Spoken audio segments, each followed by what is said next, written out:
Why is Uber Black sometimes cheaper than a normal Uber? Welcome back to Buck Living, a channel all about making money where I'm documenting our journey to make $1,000,000 on YouTube. Now, a big part of this channel is ride sharing, and I talk a lot about how to make money as an Uber driver and as a Lyft driver. I've talked a lot about Waymo recently, but the unique pricing of Uber, and I'm going to include Lyft in this as well, is very strange because I've done some videos before about how, for example, me and one of my friends were going out. We were going to the same place in terms of like both of us pulling up the Ubers and Lyfts. I pulled up my Uber app. She pulled up her Uber app, and we looked. And for whatever reason, they were charging her $10 more for the same exact ride than me. I wasn't getting a discount. There was not any special promotion. And we were both like, oh, this is kind of weird when it comes to a pricing discrepancy. How come they're charging her significantly more? If there's a few cents, still weird, but $10? That's crazy. There was another time I was leaving the airport, and I remember from the airport in Los Angeles to where I was living at the time, it was about a 10-minute drive. And I think it was $40 to do that 10-minute drive. But then when I went to see if I went to my friend's place, because they were going out that night, and I was like trying to figure out like, all right, do I just want to go to my friend's place or whatever? It was $30 to go 20 minutes. So how come it was cheaper to go double the distance? Makes no sense. There are a lot of price discrepancies and weird things that Uber and Lyft does when it comes to their pricing model and structure.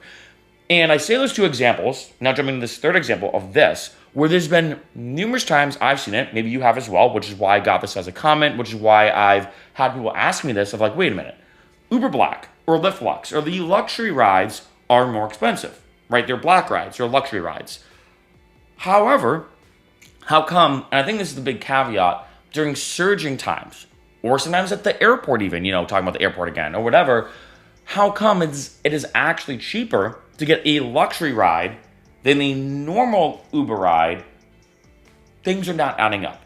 And I think this comes down to, this is my theory, I've looked into this, the dynamic pricing. When it comes to Uber and Lyft, it is, from my perspective, the first apps, or I might even say the ride-sharing industry, is the first industry where you're used to not spending the same amount. I mean, imagine if you go to the grocery store and milk is sometimes $2.50, then maybe $3.50, then maybe $4, right? And yes, I know the price does fluctuate a lot, let's say when it comes to buying gas, right? We're used to the dynamic pricing of gas. But I don't think there's ever been an industry until ride-sharing that had such a spread or a spectrum of dynamic pricing in the way Uber and Lyft does it. I mean, there's some times I can do a ride and it's $12, but then for that same exact ride, it's $28. I'm like, wait a minute, that's more than a double increase, right? And I think when it comes to this dynamic pricing, what Uber and Lyft tries to do, which I've noticed and looked into, is to try to figure out like, okay, how can we charge the most amount for people that they're willing to accept, right? That they're not going to say, oh, no, I'm not going to pay that amount. How can we figure out almost right up to the line, how can we figure out the highest amount people are willing to pay without them not paying or saying, no, I'm going to do something else, right? And I think one part of this is surge pricing. And this is a big thing. And a lot of people know when it comes to surging that when it's peak time, like morning and evening commutes, Friday and Saturday nights, the big thing is that in general, they're going to charge you a lot more. And I think what's going on is when it comes to the algorithmic nature of this dynamic pricing, like I've already explained a little bit, when it comes to Uber and Lyft, in terms of the normal Uber and Lyft rides, the spectrum of that surge is way bigger. Meaning how much they're going to hike up that price sometimes is way more aggressive and maybe volatile, if I'd use that word, as opposed to Uber Black, where because Uber Black is already expensive, the spectrum, or I'd say the spectrum in general of how much they could spend or how much someone's willing to spend, I think is a lot smaller, right? This is why, for example, you might see a 3x increase. So let's say a ride's typically $10, now I just spend 30 or 40 when it comes to an Uber. But maybe when it comes to Uber Black, it's only a 1.5x max increase because Uber Black is always going to be, the luxury version of the normal Uber ride. And I think this is what's going on. And it's kind of funny, it's kind of interesting that when I've gone out, I always look at the Uber prices. I always look at the Lyft prices. One, might as well pick the cheaper option. But two, for me making ride sharing content, it is really interesting sometimes seeing what Uber and Lyft is doing. Like right now, I'm actually in Miami. I'm here for Miami Music Week, here for the Ultra Music Festival and everything. And I've noticed, for example, here in Miami, that one, when it comes to taking Lyfts, for whatever reason, are way cheaper than Uber. Like substantially substantially, almost half the price. Like I was going to South Beach, for example, and when it came to taking a Lyft, it was $15. That same exact ride with Uber was $30. Kind of weird that it was that crazy of a price difference. Another thing I've noticed only here in Miami is, for whatever reason, Uber and Lyft have both of them suggested Uber and Lyft XL rides more than a normal Uber ride. That I have no idea why. It's kind of weird. That never happened to me in LA. When I pulled the app, the first auto pick is normal Uber, as it typically is. Here in Miami, the first normal pick or the first suggestion being like, hey, we think you want this ride is an XL. I don't know why. Maybe because I'm here, they're assuming like, oh, well, you're here for this week. There's a lot going on in Miami. We're going to suggest an XL ride because we have friends with you. Not exactly sure, right? But what it kind of comes down to, though, is as well, when going, like, especially with the airport, I remember when it was surging, an Uber Black ride in LAX and other airports sometimes, and a lot of times has been cheaper than a normal Uber ride. And it is weird. And I do think it comes down to, like I said, this dynamic pricing of them testing out how much someone's willing to spend for a ride. And I think this spectrum, right, and the spread for a normal Uber ride is way bigger. Like sometimes people might spend $50 for a $10 ride.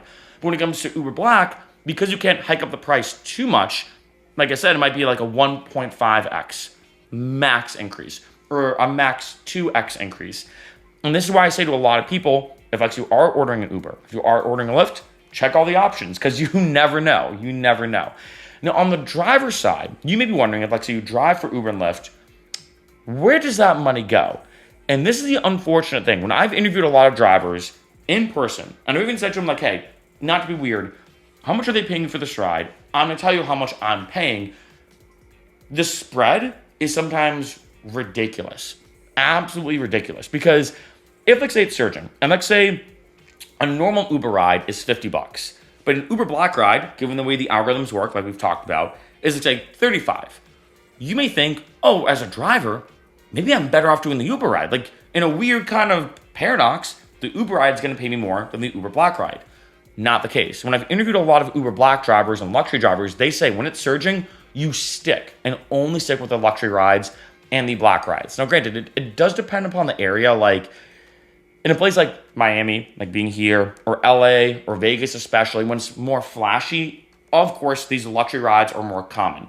But in a remote part or rural part of a random state or whatever, maybe people are not trying to ball out on a Black ride or a luxury ride. So I will say that I think depends upon the area. But when I have interviewed drivers in these hot spots, like LA and Vegas, for example, and other spots, they have said Uber Black and luxury rides pay significantly more. And the weird thing is, these luxury rides pay more even if the person ordering it is paying less than they would for a normal Uber, which again, doesn't really make sense because if you think of it from a logic perspective, then you're like, okay, well, if a normal Uber driver is going to be picking me up and I'm spending $50 for, let's say, a $10 ride, let's say it's a 5x increase, how much does that driver make? Now, yes, Uber drivers do make more when it's surging. This is why morning and evening commutes, Friday and Saturday nights, the peak hours when it comes to driving, pay the most amount of money, but it doesn't cover the full spectrum, right? And when I've interviewed drivers, like I said, it is crazy that I'm like, hey, it's surging right now. I'm spending $50 for this ride. How much are you getting? They're like, dude, I'm getting $18. I'm like, wait. How are you getting $18 when I'm paying $50? And then when I checked Uber Black, the ride was $35. And out of that $35, the Uber Black driver would probably get $25. So in an odd paradox, Uber just charging a sugar honey iced tea load more just so they can pocket it themselves. And I do think that's what's going on. I think it is part of this kind of dynamic pricing, algorithmic nature of Uber and Lyft, where they say, hey, we're going to charge the most amount that we can up into a point, and there's so much psychological testing and accounting testing that they do. A lot of economical stuff goes into it to be like, okay, how can we charge them the most amount of money? And because most people typically just take normal Uber and normal Lyft, that is the one they target the most.